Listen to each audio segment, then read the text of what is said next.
Hey leftists! Did you not get what you wanted for Christmas? Are you tired of getting gifts from friends and family that clash with your personal sense of style? Do you wish you could just buy the perfect gift for yourself? Well, now you can with our latest invention. Introducing Terran E.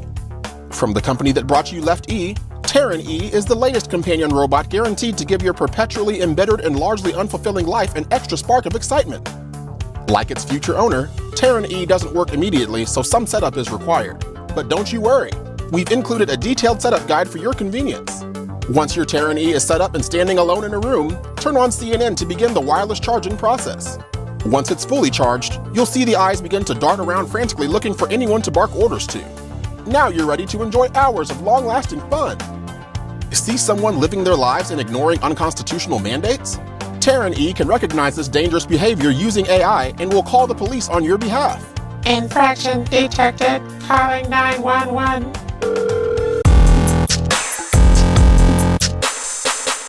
What's going on, America? I am the right-wing angel, Oliver Mack, and joining me today for a very, very important discussion, we have Damani Felder. What's going on, my brother? What's up, Oliver? Good to see you, brother. Thanks for having me. I appreciate it. Yeah, no problem, no problem. So we're going to get into a very important topic. We're talking about Joe Biden today. We're talking about this phony, fake administration.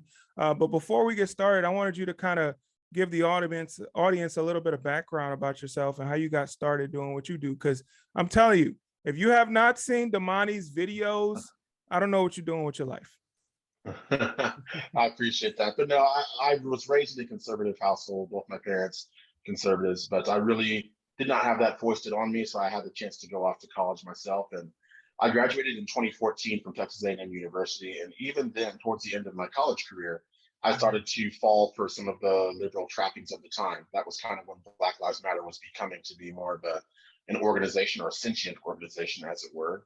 So I began seeing the pros and the cons of that organization.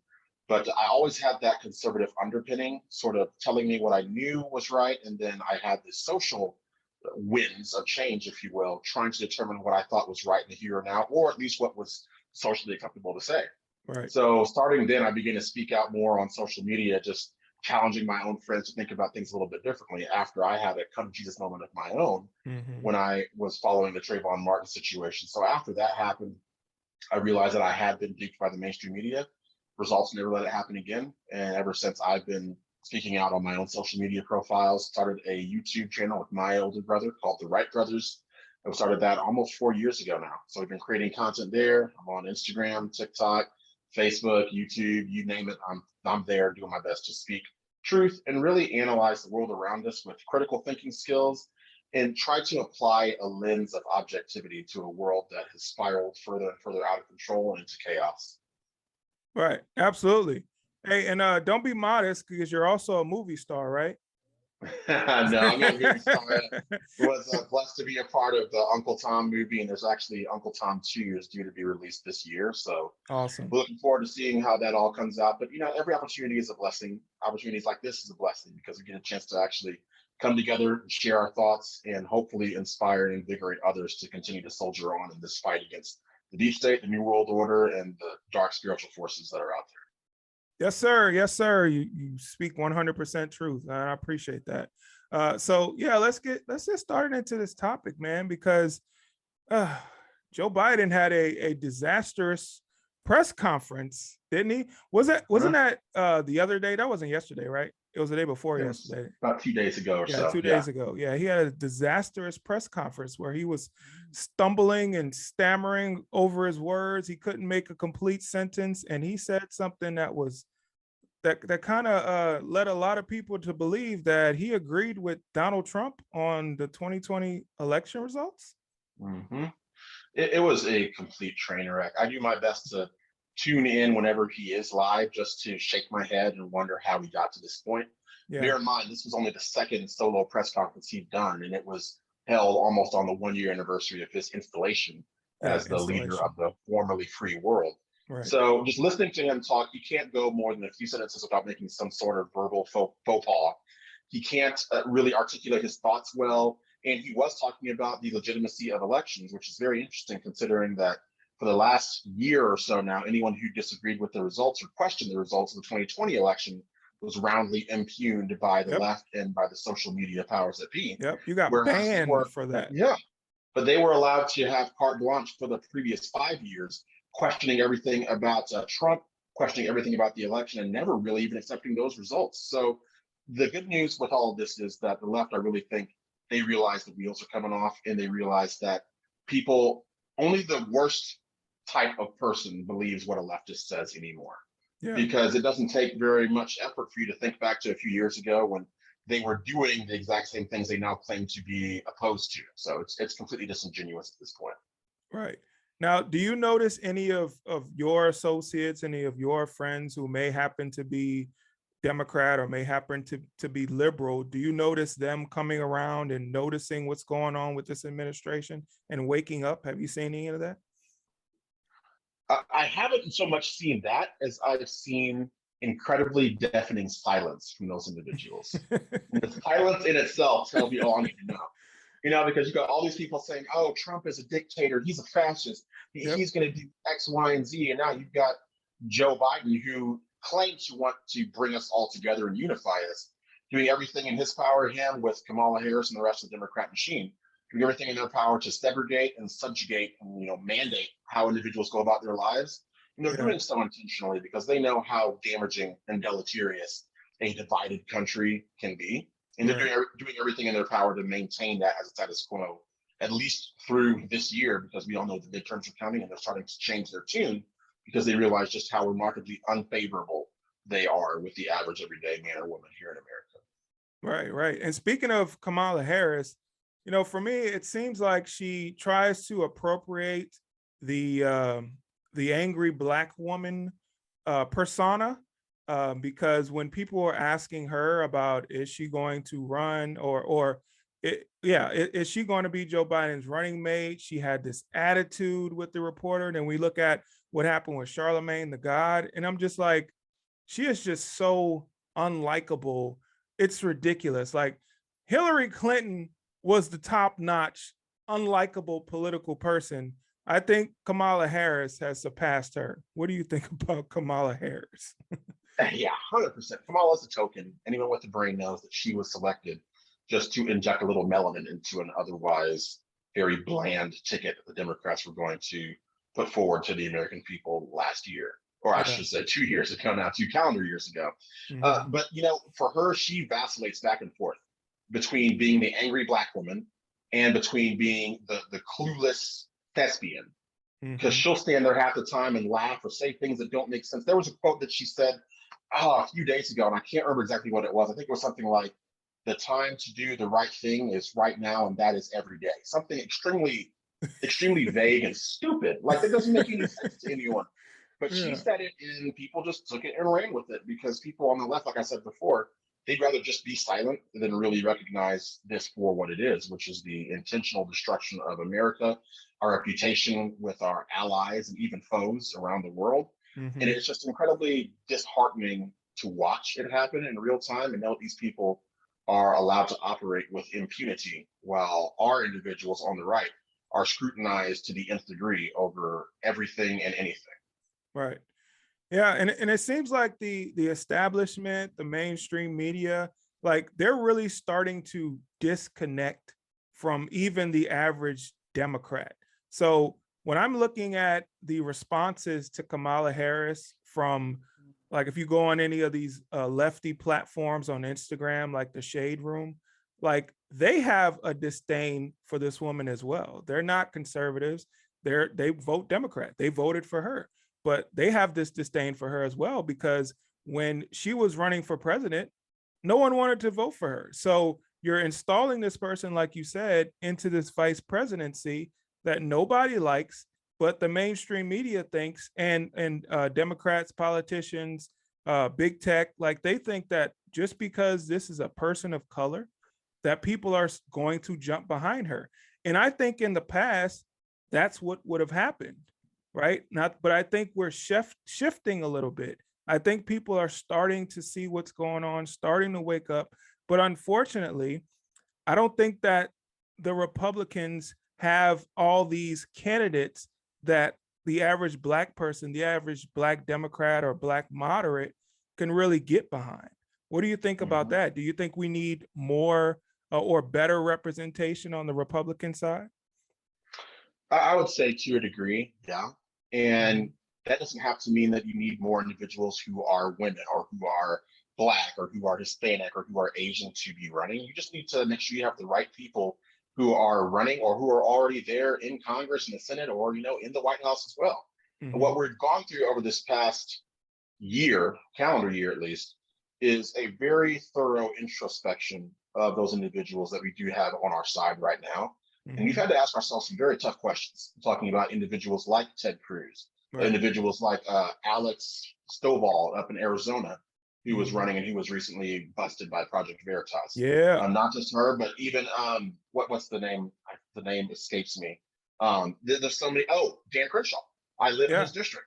And the things that he's been up to and his ties. And I think that is only something that you can do if you are fully willing to completely gut what you do have and make sure you have people who are elected to these offices that are going to put your interests first, you as a constituent, because the fatigue that many people have out there is the fact that we have a political duopoly, and that's no secret by any means, but the duopoly makes it such that even in the event that you know that someone does not stand up for your values, for example, Kamala Harris, for many of the people, even on the Shade Room or any other leftist outlets who would support her otherwise, you are forced to always choose between, well, I'm going to vote for this because it's not that. Right. And that's the problem with people today is that the political experience, the process of involvement should be much more nuanced than that. Right. And if we continue to allow these milquetoast politicians to be able to rely on the us versus them mentality, you're always going to have people who are easily swayed and then also easily duped, which we've seen many leftists realize or not fully realize that's exactly what they are at this point. Yeah. Yeah, absolutely. It just seems so easy to dupe these people with the racism topic. Once that comes out, then people are automatically like, okay, whoever's on the side against this thing that the mainstream media claims is racism, then we don't want to vote for them. We don't want to touch them. But anybody who's saying that they're for this or they support or anti-racism, then they can easily jump behind that person. And I just don't understand how we've just become this one issue voter in the Black community. Like nothing else matters other than racism and inequality and whatever other terms that Democrats can throw out there to kind of throw Black people off when they're not really offering them anything. So do you see anything shifting in terms of who Black people may be voting for in the future? Or do you see the same old, same old? It really depends on the slate of candidates that's put forward for the midterms and then for 2024. What I do find very interesting, though, is I feel like this is a silver lining, I would say, is the fact that you can do all you can. I know you and I both have been waging war on social media for many years now, trying to wake people up. But the unfortunate truth and unfortunate reality is sometimes people have to learn the hard way. And people who are learning the hard way are the ones who are going to the pump and filling up their tanks and now paying twice as much as they were paying a year and a half ago. People who are going to grocery stores and greeted with empty shelves. Sometimes people have to experience it for themselves before they realize how egregious their mistake was. And hopefully they correct that behavior. But again, we cannot allow ourselves to rest on our laurels and say, well, people who are being hurt by policies now will turn around and vote for those on the right side of the aisle, unless you have principled candidates who can still connect with those people without being disingenuous or without obfuscating what their actual intent actually is. Right. And I was reading something today and it was just talking about how, Democrats, they have a better grassroots, they have a better ground game than Republicans. So it seems like they can reach more people. And I wish some of these Republican organizations would get behind some of our social media influencers like yourself, so people can kind of join up and really get on the ground, really talk to as many people as possible.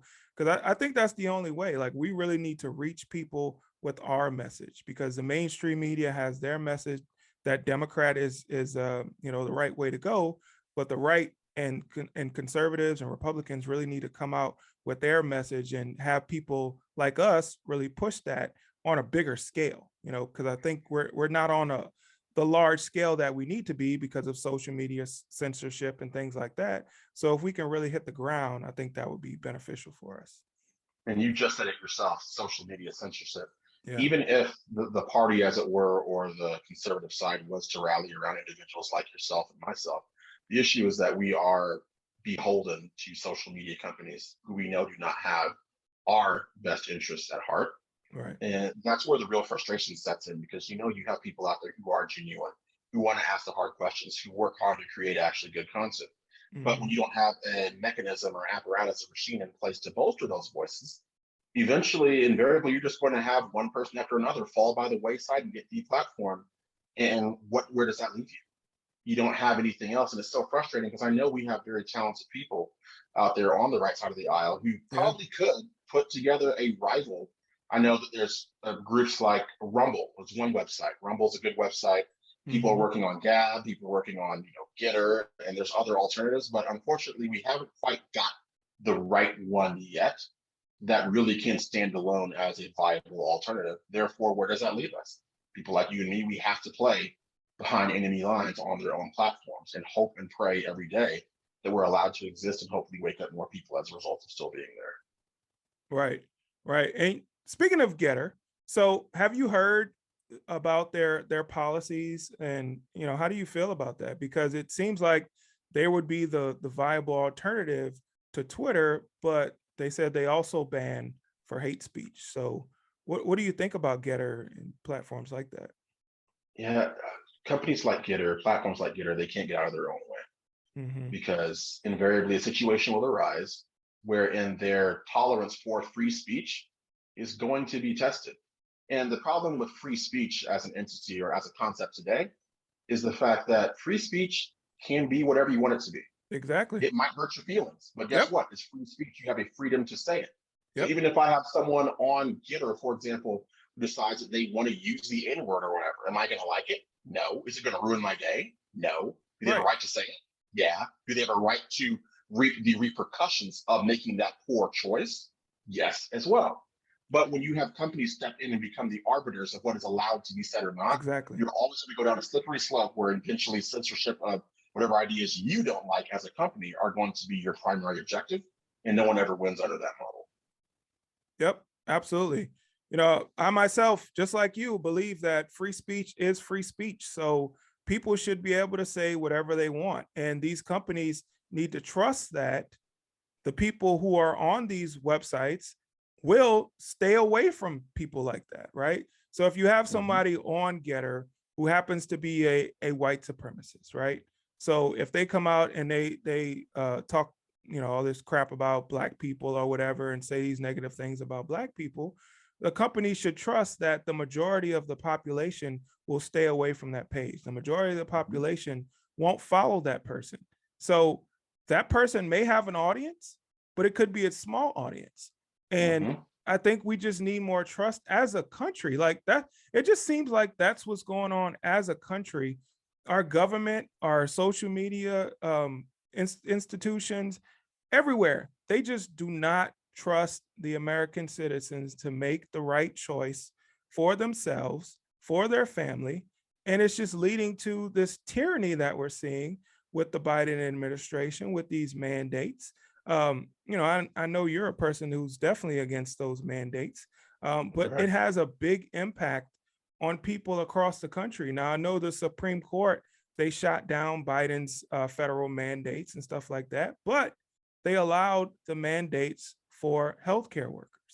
And we don't need Biden to say, well, we're going to mandate these companies to require the vaccine, because the companies are doing it on their own.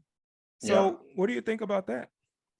That corporately enforced medical tyranny is really the worst thing to come out of all of this.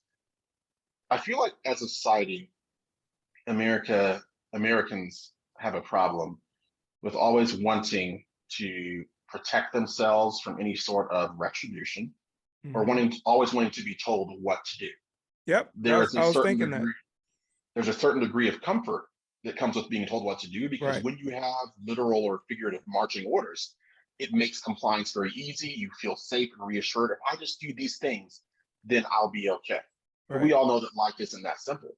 But since Mhm. we have companies now and entities that don't even trust their own employees, don't even Yep. trust the own people who use their platforms to more or less self-police. Because let's talk about this too. We mentioned the free speech concept. Let's talk Mhm. about the freedom to bodily autonomy. Right. If you've got someone out there who doesn't want to submit to this medical tyranny now, why is that any of anyone else's business? Especially when the science indicates that their choice is scientifically the better choice than lining up for indefinite boosters. But the problem becomes, since we have this invasion of privacy, since we have people who are very accustomed to being told what to do, the worst thing that people who do what they're told can see is someone who does not do what they're told. Yep. They'll That's never admit scary. this to you. I'll never admit that to you, because to them, that threatens them. They Right. don't like that there's individuals out there who just won't comply with whatever. Exactly. Therefore, in their minds, the other individuals, they have to be attacked because they aren't following the instructions. And I did. And I didn't have to do what I had to do in order for me Mhm. to feel like I am morally superior, or to think that they're a good person or a good member of society. So it just comes down to that concept of people more or less demanding to be enslaved at this point in one way or another. Yeah, yep, absolutely. And what you said goes back to a viral video that came out, I think it was last year, the year, no, it was last year, where a guy was following around a woman. She was in a Hobby Lobby and she didn't have a mask on. And he Mm-hmm. was following her around and threatening her. And he was talking to people in the store, was like, well, we have to wear a mask. Why doesn't she? Like, that's exactly the concept that you're talking about. It's like people, they're like, well, I'm doing it. You should do it too. And what people have to stop and realize, I think people got accustomed to thinking that when the majority of people have a certain idea, that it must be the right idea, right? Throughout Mm-hmm. history, we have seen, and even with slavery, I think there were at one point the majority of people thought slavery was okay. And you had Yep. some people who came out and said, no, this is not okay. And those people, just like now, were ostracized and kind of banished from society because they didn't agree with the majority. And we can see that in a lot of these cases, the majority of people may not be right. And the people who Mm-hmm. are speaking out, the people who are most passionate about it, because the people who are most passionate about not taking the vaccine or being against the mandates, like those people have the right idea because they have done the research. They didn't just follow behind what everybody was saying and just fall in line without doing any research, without looking into it. Like these Mm-hmm. people are the most passionate about what they're saying. And I believe these people at least deserve to be heard. And if people want to go along or follow what they're saying, fine. If they don't, they don't.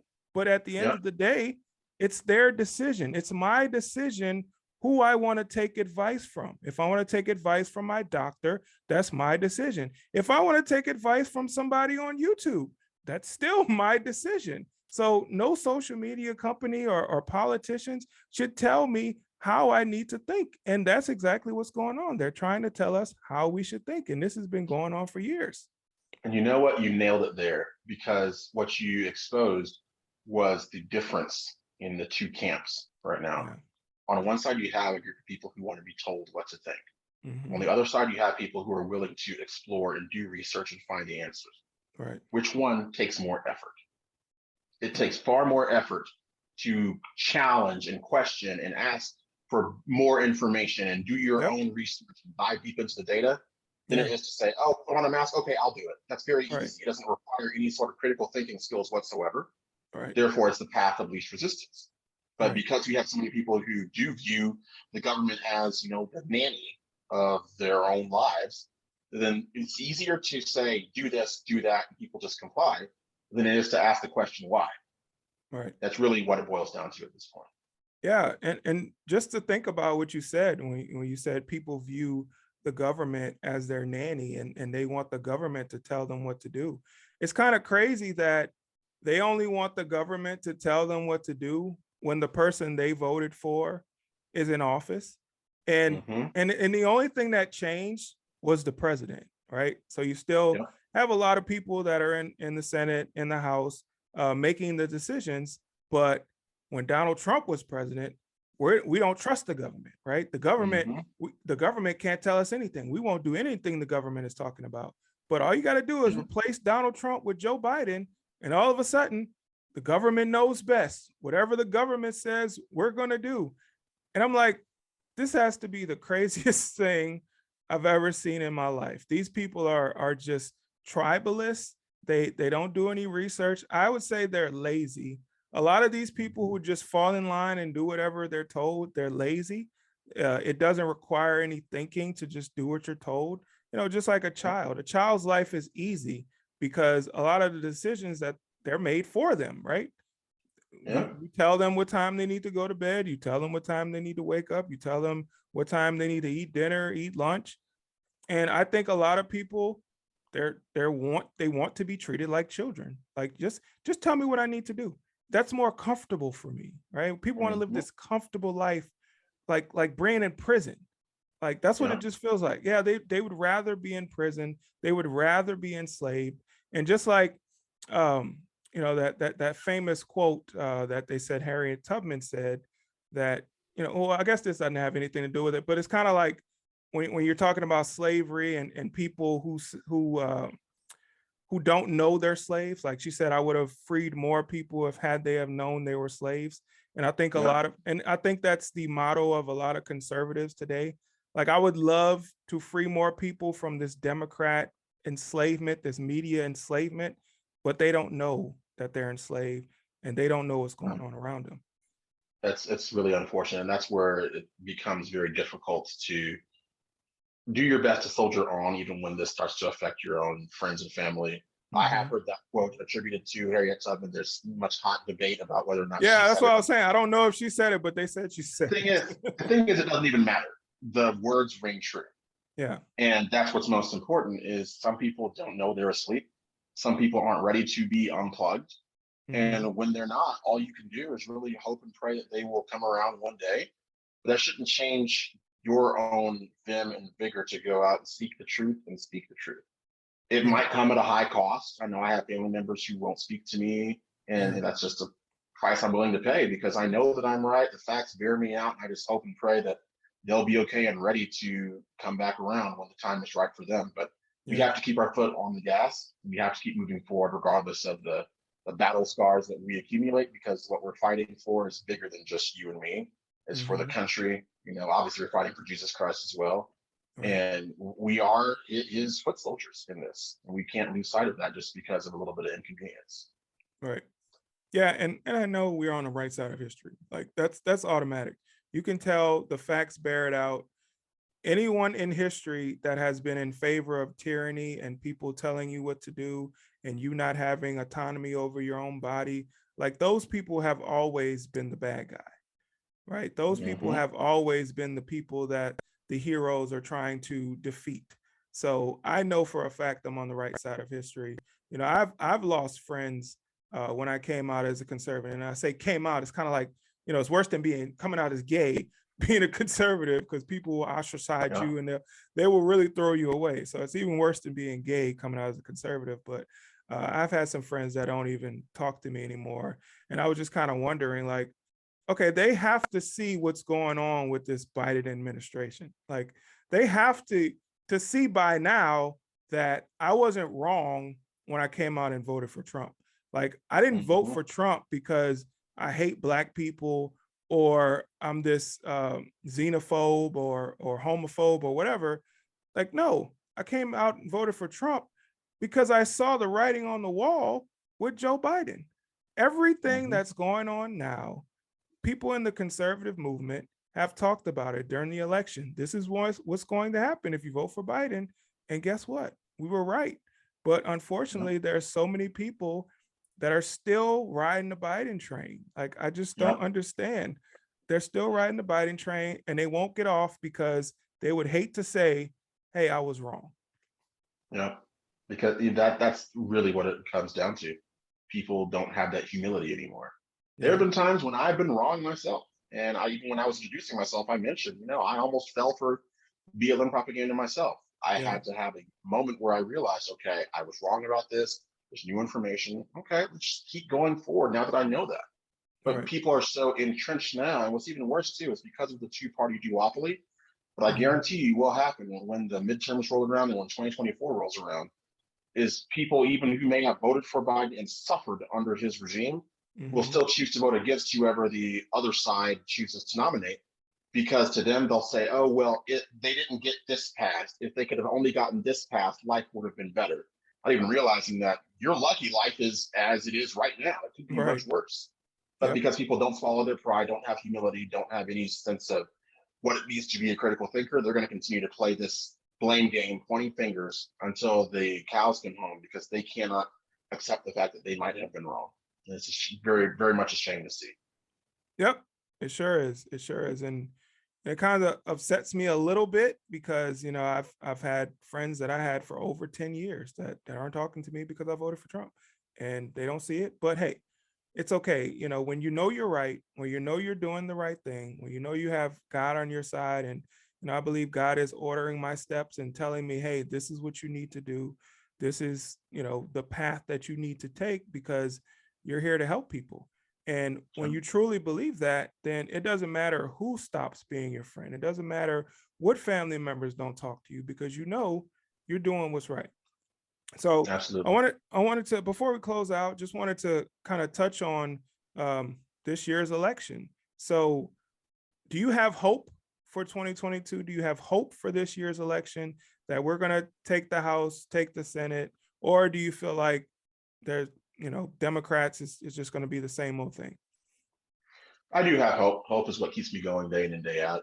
I Mhm. am aware that it is an uphill battle we're fighting, because we also still have many questions over the 2020 election. And Mhm. if we cannot make some changes as far as the electronic aspect of voting stands today, then we might stand to be disappointed when the midterms roll around. But I have Right. hope because we do still have time. There's still time on the clock. Mhm. And while we do still have time left, it's important that we use that time as wisely as possible. Be that getting more involved than you were before, be that researching more than you did before, be that going and questioning elected officials more than you did before. Whatever you did in 2020, throw that out. That's dead and gone. What can Right. you do better than what you did for the last election cycle? What can you do more of? And if the country means enough to you, you'll find something you hadn't done before. You just start doing now. And I encourage people to take that action immediately. Yeah. Do you think that them shutting this what they call voter rights, it's not voter rights, it's voter fraud, bill, do you think them shutting that down is going to help with our election in 2022, or it doesn't matter? I, I'd like to think of it as a non-issue, because it's so funny. You got them talking about voting rights. Yeah. In the same breath, they're talking about having apparently the record number of people going out to vote. So how can Ex- you claim that there's a voting rights problem when you say you've got 81 million votes? It defies logic and basic common sense. it But does, and I just again, don't see why people don't understand that. Like, hello, you can see and they're lying in your face, and you no, ah, the psychosis is real. The psychosis is real. What can I say? yep, absolutely. All right, man. Well, we'll close out here. I really appreciate you coming on. It's definitely a pleasure talking to you. This is my fellow Houstonian, even though I live in the suburbs, kind of a little outside of Houston, but hey, I work in Houston. So, fellow Houstonian, why don't you tell the people where they can find you and give your last words? I have to make a clarification real quick. I'm a temporary Houstonian. I'll always claim San Okay. Antonio first because I was born there. All right, just so you know. Okay. Well, I can say I'm a New Orleanian, but I moved There you here. go. So yeah. There Temporary you go. Houstonian. All right. Love it. But no, yeah, for people out there, hey, first of all, thanks for having me. I really appreciated coming on. I had a great conversation like we always do. For Yes, people out sir. there who are watching, if you want to find me, you can find me on Facebook at Damani Bryant Felder. You can find me on Instagram at the Damani Felder. You can find me on Twitter at the Damani Felder. Find me on YouTube at the Wright Brothers. Find me on Getter at the Damani Felder. Find me on Telegram, t.me/the Damani Felder. You can find me on Gab as well at Dominator, Damanator 14, I believe. I'm also on MeWe at Damani Felder. I think that's all the different platforms that are out there that I'm on. But I'm always on new ones, TikTok as well. I think I might have mentioned that, the Damani Felder. But just doing our best that we can to wake up people while we still have time left. That's what I'm going to keep doing. I know you will as well. Yes, sir. Yes, sir. All right, man. Once again, I appreciate it. Guys, please hit that like button, subscribe to the channel, share this video because it's some very important information, something someone you know might hear that could change their minds. And yeah, I'll catch you in the next video. Peace. All righty. Y'all take care.